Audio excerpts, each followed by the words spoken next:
Matin Sport.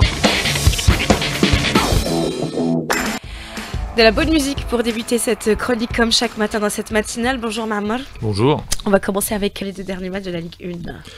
Les deux derniers matchs, et notamment le match tant attendu, c'est la montagne qui a accouché d'une souris. On le savait dès le départ. Tout comme en 98-99, où c'était le premier match de la saison, le derby algérois, eh bien cette fois-ci c'était le premier match de la saison pour les deux équipes, parce qu'elles n'avaient pas joué lors de la première journée. Et c'est vraiment un match, peu d'occasions de but, beaucoup de contestations. L'arbitre, Monsieur Aouina. Alors lui, Monsieur Aouina, je me demande comment est-ce qu'il se fait respecter sur un terrain de foot. Les contestations des joueurs, tant du capitaine de l'USMA que celui du Mouloudia d'Alger, ils auraient mérité 10 fois le carton rouge ailleurs. Mais lui, non. En essayant de ménager le chou et la chèvre, en essayant de gérer le match. Et une gestion qui a vu des débordements en termes de comportement de joueurs. Maintenant, parlons football. Sur le plan footballistique, beaucoup de duels, d'énervement, des erreurs également, un manque dans la progression du jeu des deux côtés. On n'a pas vu tout ça. On n'a pas vu un beau match, en d'autres termes. D'ailleurs, le score, 0-0. C'est les gardiens qui sont mis en évidence, que ce soit tant le gardien de l'USMA d'Alger que le gardien du Mouloudia d'Alger. Et ça nous a valu un 0-0. En revanche, le match entre Ben Aïknoun et la JS Kabylie, on a vu une belle équipe de la JSK sur la première mi-temps. Elle aurait pu plier le match, cette équipe de la JSK. Eh bien, Mahious qui a raté, qui a vu son penalty détourné par Boussouf.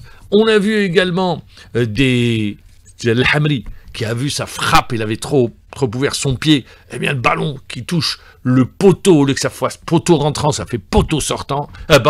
Poteau sortant, oui. Et du coup, ça nous a donné une équipe de la JSK qui a marqué.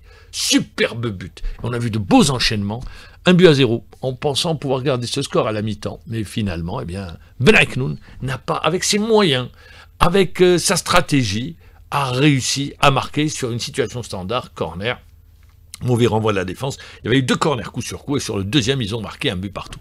En deuxième mi-temps, la JSK a tenté, mais avait perdu cet influx où n'arrivait plus à nous donner la même copie que la première mi-temps. Ça nous a donné un score de parité, un but partout. Les réactions.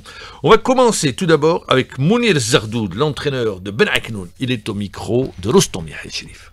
Un point précieux pour nous, je pense, contre une très bonne équipe de la JSK qui a fait ses preuves pendant tout le match, qui a prouvé qu'ils ont une très bonne équipe. Nous, on a essayé de fermer, de rester vigilants et essayer de profiter des espaces qu'on a eu d'ailleurs pas mal d'occasions. En général, on va dire que c'était un match difficile contre un adversaire difficile aussi. Un point qui va soulager les joueurs, surtout après la défaite à Oran. Un point qui va nous aider sur le plan moral pour bien préparer les prochains matchs. C'était le premier point de Ben Aïknoun pour l'entame de cette saison, comme le dit si bien Mounir Zardoud, l'entraîneur de Ben Aïknoun. Mehdi Boujma, le milieu de terrain de la JSK, eh bien lui, il analyse très bien le match. Ils ont dû se contenter que d'un seul point, en d'autres termes, c'est 2 points de perdus. Et il le dit toujours à Rostom Yahel-Sherif. Le premier point à ramener, on aurait espéré mieux. Après voilà, c'est un premier match, il y a beaucoup de nouveaux joueurs, des automatismes qui ont besoin de se créer. Bien évidemment, on aurait tous espéré mieux ce soir. Je pense qu'on aurait pu plier le match en première mi-temps. On se concentre sur le prochain match qui est à domicile contre l'Olympique Agbou, où cette fois à domicile il faudra prendre les 3 points et rien d'autre. Les réactions du derby avec le défenseur de l'USMA d'Alger, Ryan Mahalouz, il est au micro d'Ali Hamouche. درنا كلش باش نفوزوا لا كان الحذر من الطرفين دي بدايه موسم سما بين بلادكم كيما هكا عاده الافريقيا الفيزيك راجي ان شاء الله مع مباريات قادمه تحسن الاداء ان شاء الله نقدموا موسم اللي يليق باتحاد العاصمه ونفرحوا هذا الشيء. Même son de cloche du côté du Mouloudia d'Alger de son attaquant Mehdi Boucherita.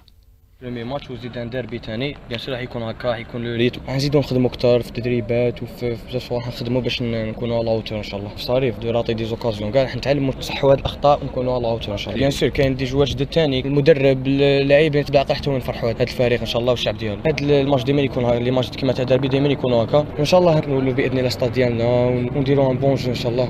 Ça veut dire qu'ils n'ont pas bien joué. Il reconnaît implicitement que la qualité n'y était pas. Mehdi Boucherita au micro de Ali Hamouche. Alors, je rappelle, les résultats, si vous ne les avez pas encore, Akbou a battu le Mouloudia d'Oran 1-0. Sétif et la JS Oran ont fait match nul, 1 but partout.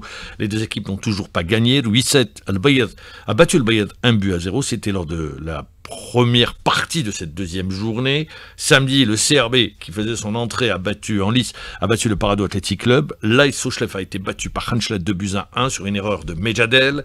L'Espérance de Mostaganem s'est imposée devant le CS Constantine 2-0. Et puis hier, je rappelle les résultats. Benaknoul JSK, un but partout. Ismaël d'Alger, Mouloudia d'Alger, un but partout au classement. Ruiz et Herbou se partagent la première place avec 6 points. Je rappelle qu'il reste des équipes qui n'ont pas encore joué, qui ont un match de retard. Le CRB, l'USMA, le Mouloudia ont un match de retard, puisqu'ils n'avaient pas joué lors de la première journée. Le mercato, c'est terminé. C'est terminé, maintenant on va être tranquille. Maintenant on va pouvoir passer à autre chose. Hier, eh bien, il y a eu des clubs qui ont recruté. Ça s'est terminé à minuit.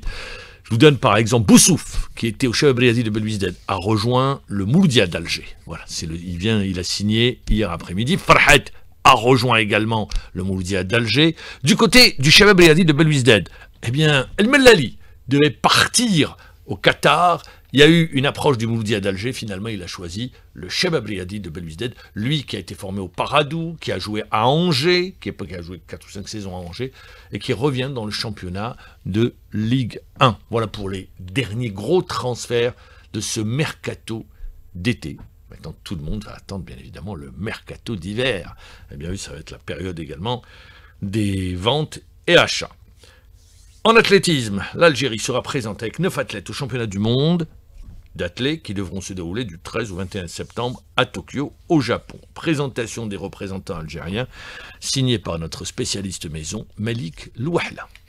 9 athlètes algériens ont pu décrocher leur billet qualificatif aux mondiaux d'athlétisme à Tokyo. 2 dames et 7 messieurs figurent sur cette liste de qualifiés. Et pour plus de détails, Amin Johri, le directeur technique national de la Fédération algérienne d'athlétisme. Notre équipe nationale va représenter l'Algérie avec 9 athlètes. Sedjati Jamal, Moula Slimane et Gwent Mohamed Ali sur 800 mètres. Triki Yasser Mohamed Tahar sur au triple saut. Il y aura Shnitef Haytem sur 1500 mètres, Tatar Zahra au lancer de marteau, et les marathoniennes, Sharik Abdelzak, Benyeto Mohamed et Yahi Nawel au marathon qui vont participer la première fois au championnat du monde de marathon à Tokyo. En ce qui concerne les conditions de préparation des athlètes à cet important événement mondial, et malgré les nombreuses difficultés qu'a connues la Fédération d'athlétisme cette année, le DTN se voit plutôt rassurant. En tant que fédération, on essaye d'appliquer le plan d'action des entraîneurs à 100%. Tous les athlètes sont en stage de préparation. Ils préparent les dernières retouches. Donc nos marathoniens sont en forum en France. Ils ont préféré l'altitude. Sedjati Jamal et Gouanet et Shnitef sont en Tunisie. C'est par rapport à la température, le taux d'humidité qui se rapproche énormément par rapport à Tokyo. Triki et Moula qui sont à Antalya en Turquie. Tatar, elle va rejoindre la Malaisie côté température, donc côté fuseau horaire. Donc elle va s'adapter bien sûr là-bas. Et du côté des pronostics de la fédération, le détail de ce qui est attendu de nos athlètes à Tokyo. Ça va se jouer à pas grand-chose. Donc on va parler du 800 mètres. Nous on prévoit Sedjati Jamal un podium. Pourquoi pas Moula Slimane parmi les meilleurs. Triki aussi, il est parmi les meilleurs mondiaux. Il faut qu'il soit parmi les 8. Tatar Zahra a participé aux Jeux Olympiques l'année dernière. Elle n'a pas pu se qualifier en finale. Cette année, elle va tout faire pour essayer de se qualifier en finale. Et bien sûr, pour les marathoniens, c'est une première pour eux. Ils vont essayer de faire au moins parmi les 50 sur les 100 participants. A noter que la délégation algérienne s'envolera ce mercredi 6 septembre à destination du Japon. Première athlète algérienne à faire son entrée sera Nawal Yahi à l'occasion du marathon féminin prévu lors de la 2e journée de compétition, soit le 14 septembre prochain. Retour sur l'Assemblée Générale de la Fédération Algérienne de Basketball, réunion qui s'est tenue en présence de Mehdi Oussif, président de la Fédération Algérienne, des membres de l'AG. Au cours de cette réunion, les membres de l'AG ont débattu de plusieurs points, notamment, ce qu'il faut retenir, c'est la création d'une Ligue nationale de basket amateur. Donc, il y a eu des modifications qui ont été apportées aux règlements généraux de la Fédération Algérienne de Basket, ainsi que des recommandations du regroupement technique national. Alors, ce qu'on retiendra, c'est qu'il y a une nouvelle formule de compétition qui a été adoptée pour la Super Division, messieurs, et National une dame, 14 équipes en un seul groupe à l'issue de la première phase qui se joue en aller-retour. Les 6 premières formations se qualifient pour les play-offs, alors que les équipes classées entre la 7e et la 10e joueront les play-in, soit des matchs barrages pour les 2 dernières places au play-off. Cette formule de compétition est une première.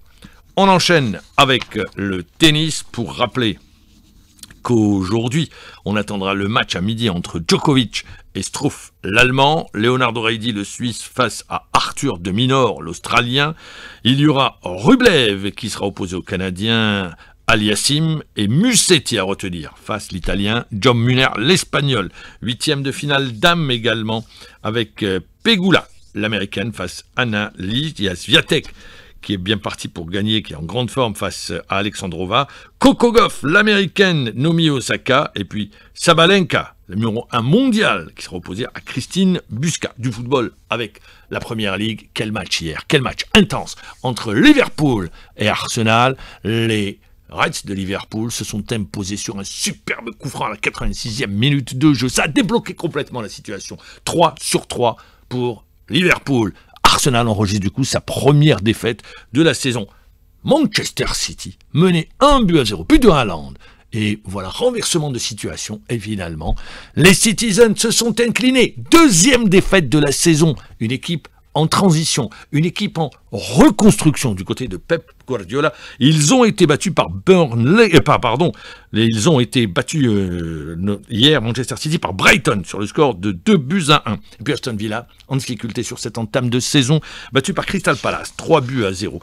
En Espagne, des difficultés pour Barcelone. Pourtant, ils avaient ouvert la marque contre le Rayo Vallecano. Belle équipe du Rayo Vallecano. Score final, 1 but partout. Premier faux pas ou premier échec pour les Barcelone. En Allemagne, on retiendra que l'Eintracht Francfort s'était imposé devant Hoffenheim, je vous l'avais dit, avec Shaibi titulaire. Ben Sebaini titulaire avec Dortmund, victoire 3-0 pour Dortmund. Amoura titulaire avec Wolfsburg, 1 but partout. Et puis on terminera avec l'Italie. Et oui, l'Italie, l'Inter a été battu 2-1 à domicile par Udinese. Et puis la Juve s'est imposée, la vieille dame, devant Genoa sur le score d'1-0. On terminera avec la France. On retiendra que le Paris Football Club a battu Metz 3-2. Metz qui a terminé à 10 avec 2 buts de Kebla, qui a été retenu en équipe nationale.